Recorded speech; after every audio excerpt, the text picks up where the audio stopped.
Hi, I'm Russ from Goo Systems in the UK. We brought a few screens here today, the larger one being the max contrast. A lot of people wonder what is different between ordinary house paint and our Goo optical paint.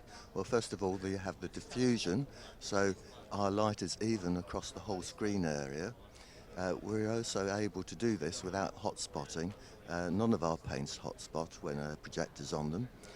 We've got increased black levels as well with the 0.7 gain, which enhances the contrast.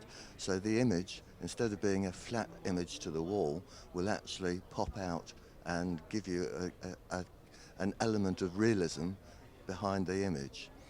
They're good for blending. You can make this screen any size you want, and it will go on any substance you want. In fact, we have it on a submarine, we have it on cars, we have it in spheres and globes and planetariums. If you would like to find out any more detail, please have a look at our website, which is www.goosystems.com. Thank you.